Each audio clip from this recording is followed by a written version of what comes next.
So hello साथीहरू नमस्ते। स्वागत छ तपाईहरुले तपाईको आफ्नै च्यानल डिजिटल दोस्त अनलाइनमा। आज फेरि एउटा नयाँ भिडियो लिएर आएको छु म। भिडियो अन्तसम्म हेर्नु होला, एकदम उपयोगी भिडियो छ। टिकटकको नयाँ फिचर आएको छ। यदि तपाईहरुले लङ भिडियो बनाउनुहुन्छ र त्यसलाई पछि पार्टमा छुट्याउनुहुन्छ, टुक्रा टुक्रा गर्नुहुन्छ, त्यसमा धेरै मेहनत लाग्छ। त्यसैले टिकटकले आफ्नै नयाँ फिचर ल्याएको छ, स्मार्ट स्प्लिट भन्ने। यो स्मार्ट स्प्लिट भन्ने फिचरमा तपाईहरुले गएर आफ्नो लङ भिडियोलाई सानो सानो टुक्रामा बनाउन सक्नुहुन्छ। यसले आफै बनाएर दिन्छ तपाईले, तपाईले केही गर्नु पर्दैन। सिधै आफ्नो लङ भिडियोलाई यहाँ लगेर अपलोड गर्ने हो। अपलोडमा जाने, तपाईको लङ भिडियो 1 मिनेट भन्दा लामो हुनु पर्यो भिडियो। यहाँ गर्ने सिलेक्ट भिडियो अनि यहाँ अपलोड गरिदिने।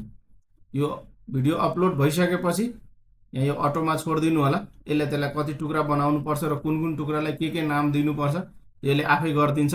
पार्ट वाइज यसले 7 वटा पार्ट बनाएर दिन्छ तपाईलाई र त्यो पार्टको नामहरू पनि के राख्ने हो त्यो सबै यसले आफै राखिदिन्छ। तपाईले केही गरेर राख्नु पर्दैन। यहाँ सिधै स्मार्ट स्प्लिटमा गएर भिडियो अपलोड गर्ने अनि स्मार्ट स्प्लिट क्लिक गरिदिने अनि यहाँ हेर्नु, यसले फटाफट आफ्नो काम सुरु गरिदिन्छ। यो जबसम्म यसले आफ्नो काम गर्दैछ तपाईहरुले मेरो च्यानललाई सब्स्क्राइब गर्नु भएको छैन भने प्लिज सब्स्क्राइब गर्नु होला, फेसबुकमा फलो गर्नु होला। सबै ठाउँमा यही च्यानल छ मेरो डिजिटल दोस्त अनलाइन। लाइक गर्नु होला, कमेन्ट गर्नु होला र सकेसम्म साथीहरुलाई शेयर गर्नु होला। यस्तै उपयोगी भिडियोहरु म लिएर आइराखेको हुन्छु। तपाईहरुलाई कस्तो लाग्छ मेरो भिडियो यो फिडब्याक पनि दिनु होला। यो नयाँ नयाँ सुरु गरेको च्यानल हो, तपाईहरुको फिडब्याकले एकदम सपोर्ट गर्छ मलाई र मैले अरु राम्रो के गर्नुपर्छ भन्ने कमेन्ट गर्नु होला। एकदमै उपयोगी टुल्स छ यो। टिकटकको नयाँ फिचर हो। यसमा अलिकति टाइम लाग्छ, तपाईको इन्टरनेट स्पिडको हिसाबले यसले काम गर्छ। र यहाँ तपाईले हेरेर राख्नु भएको छ, एउटै स्क्रिनमा मेरो फेस पनि रिकर्ड भइरहेछ र पछाडि स्क्रिन रिकर्डिङ पनि भइरहेछ। यो सिंगल ट्र्याकमा भइरहेछ।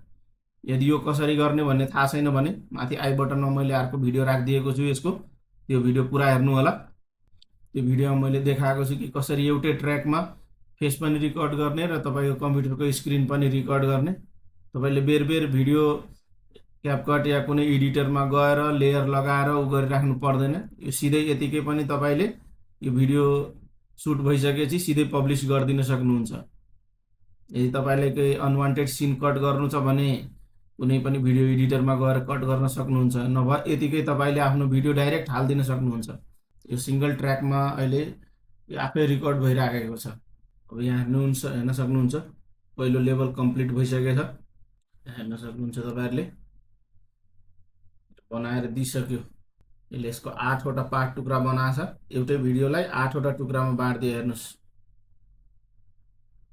कुनै 22 सेकेन्डको, कुनै 15 सेकेन्डको, कुनै 23 सेकेन्डको, कुनै 17 सेकेन्डको। आवश्यकता अनुसार यसले सबै भिडियोलाई टुक्रा टुक्रा पार्दिसक्यो।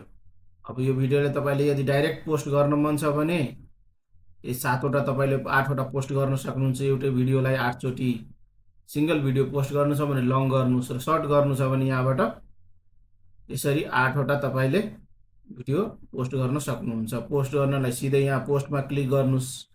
भिडियो चेक गर्नु केही नमिलेको छ भने यहाँबाट एडिट पनि गर्न सक्नुहुन्छ। केही थप्नु छ या केही हटाउनु छ भने, या डाउनलोड गर्नु छ भने सिधै यहाँ डाउनलोडमा गएर सिधै डाउनलोडमा क्लिक गर्नुस्। भिडियो तपाईको डाउनलोड हुनेछ। है त साथीहरु, भिडियो कस्तो लाग्यो तपाईहरुलाई कमेन्ट गर्नु होला।